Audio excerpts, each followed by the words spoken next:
Fala, galera. O Flamengo dominou e goleou o Corinthians por 4-0 neste domingo, em duelo válido pela sexta rodada do Campeonato Brasileiro. Everton Cebolinha abriu o placar com menos de 5 minutos. Arrascaeta ampliou e Pedro, de volta aos titulares do rubro-negro, marcou 2 gols, um deles de pênalti. Vamos ver a análise da turma do Sport Center dessa goleada rubro-negra. E aí eu já vou dando ano das exibições dos times brasileiros. Essa foi a melhor partida de um time brasileiro no ano. Jogo, né? De qualidade, de postura, de equilíbrio, de domínio, de se impor, né? De usar o fator campo, sua torcida, ir para cima. Fez 1, fez 2, fez 3, fez 4. E ó, poderia ter sido 6. Se o Flamengo, né, as chances que foram criadas, ver que Pedro saiu na cara do gol. O Pedro ia fazer um gol. Ele podia até ter rolado pro Gerson, né? Mas aí o cara dá uma caneta, dá um drible, é centroavante, está voltando depois de 7 meses. Ia fazer um gol para ter placa para ele, né? Então, assim, foi uma exibição do Flamengo, para mim, a melhor do ano. Volto a repetir isso. Merecidamente vence, assume a liderança momentaneamente do Campeonato Brasileiro. E um Flamengo que vinha aí de alguns resultados de empate, né? Mesmo criando mais chances, mas tinha algum já tipo de cobrança, oscilação da equipe, jogou na altitude, não rendeu o que podia render, tá com... Não é que tá... Corre risco sim na fase de Libertadores, fase de grupos, né? Para mim vai classificar, mas tem que jogar, e se jogar esse futebol que jogou hoje, Marcela, tem futebol para classificar e para brigar pelo título da Libertadores. Pois é, Zinho, na verdade, esse Flamengo, desde o começo da temporada, já falávamos, é um time que vai lutar por todos os títulos. É um super Flamengo, mas ele vem amadurecendo a cada partida, Pascoal. É impressionante como esse Flamengo consegue mostrar um melhor futebol a cada jogo. E hoje concordo demais com o Zinho, melhor jogo do Flamengo no ano. Concordo também. É bom a gente já chegar concordando com o Zinho quando ele volta de férias. É verdade, tem isso também. Isso dá uma certa vantagem pra gente. Né? Isso dá uma certa vantagem pra gente. Boa noite, Marcela. Boa noite, Zinho. Saudades, Zinho. Aí, capitão, boa noite. Você veja como é que são as coisas, né? O Flamengo deu um banho de bola no Corinthians. Não é que isso... É muito distante. Por isso que o time do Flamengo é incomparável. É incomparável. Muitos as. Porque não tem como competir com o Flamengo. O Flamengo jogando o que pode jogar, não tem competição.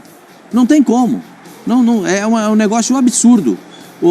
4-0, como diria no interior, forante o baile. E ainda exagerando na categoria. Gente, o que o Arrascaeta jogou... Quando eu falo para vocês que o Pedro faz falta, não é que faz falta pro Flamengo, o Pedro faz falta para a seleção brasileira. O Pedro é diferente dos outros, ele tem o perfume que a bola gosta. Se ele não dá o passe pro gol, ele faz o gol. Se ele ajeita a bola, é um baita jogador. Aquela de calcanhar que ele ajeitou no primeiro tempo, ele imaginou uma coisa e saiu outra completamente diferente. O treinador do Corinthians que está chegando, né, o Dorival Júnior, vai ter muita dificuldade para articular esse time. Hoje o Memphis se machucou. Sem o Garro, que deve levar mais um bom tempo fora do time do Corinthians. Não sei qual é a gravidade da contusão do Memphis, mas pode ser uma pancada, pode ser uma contusão mais séria, a gente não sabe. O time do Corinthians hoje parecia o casado contra o solteiro, um catado de um lado e um time profissional do outro. Um time de profissionais jogando contra um time de meninos. Foi um banho de bola. A diferença entre o Corinthians e o Flamengo é alarmante. Eu sei que o torcedor do Corinthians pode ficar chateado e muitas vezes até pensativo. É bom que fique, porque o time do Corinthians é isso aí, gente. Mas é o campeão paulista. Mas essa é a diferença do Corinthians para o Flamengo, ou agora, nesse momento, líder do campeonato. O Pedro tá voltando agora, não tá? Tá voltando agora. Quantos gols ele já fez? 3. É isso? Quantos gols ele já fez? São 4. 4, né? Porque foram 2 hoje. 4 gols e uma assistência hoje. Tá ruim. O Pedro é demais, gente. O Pedro é Pedro, Arrascaeta, Gerson, De La Cruz, o lateral direito arrebentou com o jogo, o lateral esquerdo foi inteligente. Gente, é muita coisa acontecendo ao mesmo tempo e coisa boa no Flamengo. No Corinthians eu estava procurando o Romero, tentei ver o Romero. O Romero parecia assustado. E o Roberto, quase nem Não, pegou. o Roberto não pegou na bola. Você viu ele pegar na bola? Pegou uma no cantinho ali que ele tentou uma... Gente, é muito pouco. E vamos falar sobre isso também. Se erra o Orlando ao escalar esse time do Corinthians, né? Porque um 4-3-3 do jeito que estava no Maracanã, sem ter um meio-campo mais forte, aí coloca o Romero. Que coloca o Romero, pelo amor de Deus. Eu já comecei a minha cornetagem também em cima do Orlando, mas o Orlando não estará à frente desse time do Corinthians, tá? Eu tenho uma tela para mostrar para os fãs de esportes que são os números desse jogo, desse Flamengo e Corinthians. 4-0, sexta rodada do Campeonato Brasileiro. Posse de bola do Flamengo, no final das contas, 53,5% contra 46,5%. Finalizações, 17-8. Finalizações no alvo, 6-2. Ações na área rival, 33-12. Grandes chances, 5-0. E escanteios, 10-3. Fábio, a gente fala aqui que muitas vezes esses Jogo de hoje, assim, o Flamengo ele tem duas questões que são básicas para o adversário, que é controlar o ímpeto do Flamengo nos primeiros 15 minutos, onde o Flamengo coloca uma intensidade de jogo muito alta, e você povoar o meio-campo a ponto de que o Flamengo não tenha esse controle. E nada disso aconteceu.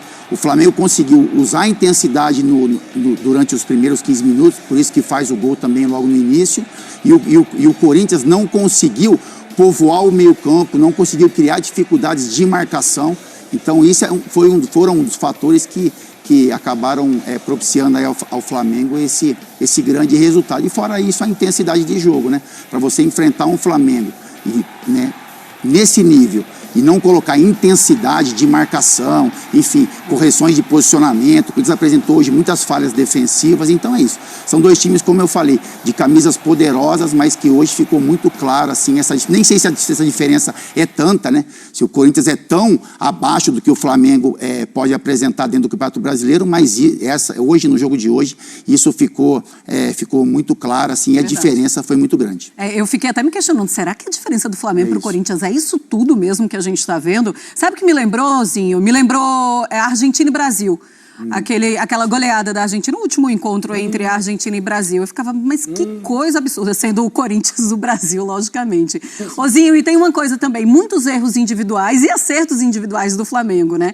Mas é claro que quando você começa errando na escalação, você facilita muito para os erros individuais e para os acertos também do adversário. A sua comparação foi muito boa, Marcela. Até eu não gosto muito dessa comparação, porque quando fala Brasil e Argentina, né, eu fico um pouquinho irritado, né, um pouquinho chateado. Mas eu tenho que concordar com você. Mas eu concordo, sabe o quê?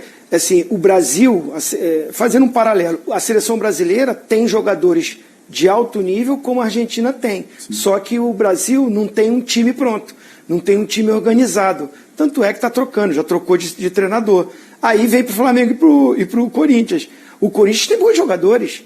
Há pouco tempo foi campeão paulista, ganhando do Palmeiras, que está brigando pela liderança do Campeonato Brasileiro. Né? Ganhou com autoridade, ganhou no Allianz Parque o primeiro jogo, né? Já ganhou fora de casa. A gente aqui elogiava o Corinthians, que encontrou um modelo de jogo, uma estrutura de jogo. A gente elogiava o Yuri Alberto, artilheiro, Memphis Depay, um meia atacante. A gente estava aqui elogiando o Carrídio, que era um motorzinho do time, que vai e volta. Né? Aí tinha o Garro nesse time, o Romero não estava, o Coronado machucado. Mas eu, particularmente, olhava assim, um crescimento do Corinthians com bons jogadores e até montando uma estrutura de elenco para ter peças de substituições. Mas aí o paralelo é o seguinte... Hoje, o treinador que era da seleção caiu e muitas vezes ele estava no Maracanã assistindo esses jogos para convocar jogador para a seleção. Hoje ele estava olhando o time, o que ele vai ter que fazer para a apresentação dele segunda-feira em diante. Então já começa por aí, você não tem o treinador. O treinador que está é interino, coitado do Orlando lá, está tentando montar alguma coisa.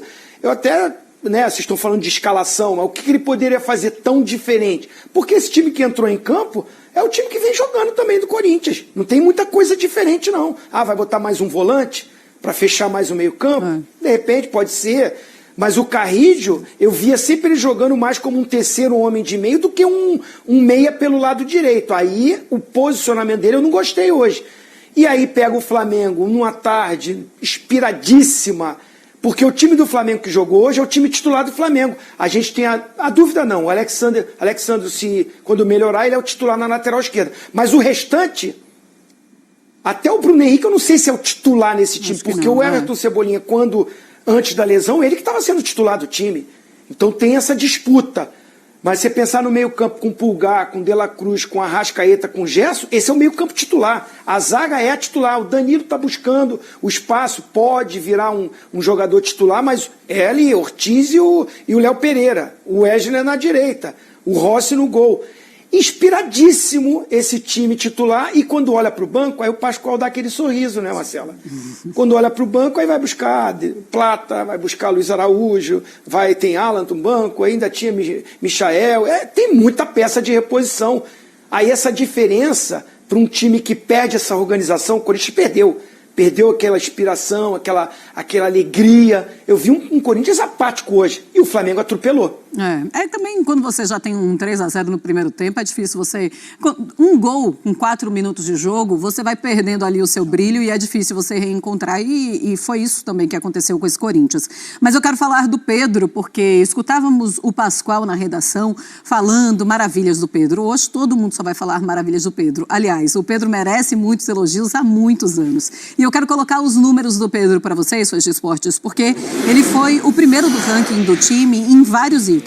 Gols, 2, 1 assistência, 5 finalizações, 3 certas, chances criadas, 3 e 10 ações na área rival. O primeiro jogo dele como titular desde 1º de setembro do ano passado, quando ele se machucou, e o Pedro tem uma recuperação realmente incrível.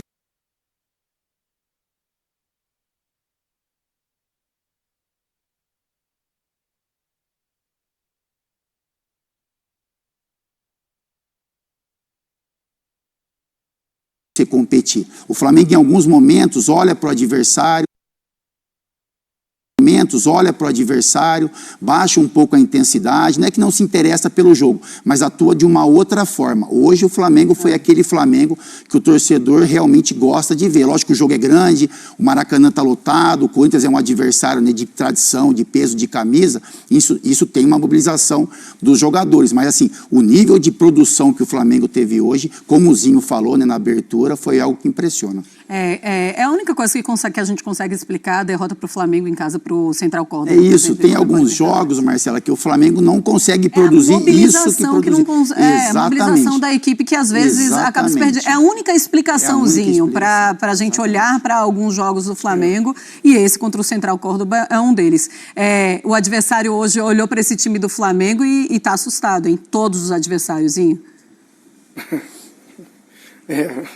Se o nível Flamengo se mantiver dessa forma, não é fácil, né? Esse grau de exigência que o Felipe Luiz coloca os seus jogadores, né? Marcar com essa intensidade já lá na frente, era uma característica do time de 2019 do Jorge Jesus, né? Por isso que ficam sempre associando a forma de trabalho do Felipe Luiz com o Jorge Jesus. Mas chama atenção, né? Você vê que o gol do Pedro, o primeiro gol do Pedro, você viu os piques que o De La Cruz deu para pressionar na marcação? Eu fiquei assim, parecia aquela formiguinha correndo, né? Ele dando bote aqui, dando bote ali, foi em cima do Hugo. O Hugo errou, falhou, né? Tentando ali dar um passe pelo meio, mas o De La Cruz forçou esse erro dele, né? Não desistiu. É um Flamengo que, querendo, com essa intensidade e a qualidade que tem, fica complicado. Em relação ao Arrascaeta, vou dar o meu pitaco aqui. O Arrascaeta, num elenco, como o Pascoal diz, incomparável. Não é assim, Pascoal? Incomparável. É isso aí. É incomparável. Mas quando o Arrascaeta não joga, o Flamengo sente. Sente muito. Sente. O Flamengo não consegue achar um jogador que tem essa característica, nem próximo disso, né? Mesmo com o banco... Fica aquela pergunta, né, Fábio? Quem tem? Quem tem? Quem tem, né? Então um já tá bom, entendeu? Né, quem mais tem? Não tem? Isso, quem menos tem, então. Entendeu? Quem é que tem tudo isso? Talvez o Garro, por exemplo, é um jogador que eu acho que o Corinthians sente muita falta do Garro. Porque o Garro também é um jogador que faz diferença. jogador fora de série. Com um primeiro tempo de almanac, o Flamengo arrasou o Corinthians por 4-0 neste domingo no Maracanã em clássico pela sexta rodada do Campeonato Brasileiro. Everton Cebolinha, Arrascaeta e Pedro construíram a vantagem rubro-negra em apenas 37 minutos na etapa inicial. O centroavante ainda perdeu outras duas oportunidades claríssimas de ampliar. Além da festa pelos gols da torcida, a torcida carioca ainda aproveitou para tirar sarro do goleiro Hugo Souza, ex-jogador do time da Gávea e que teve atuação para esquecer.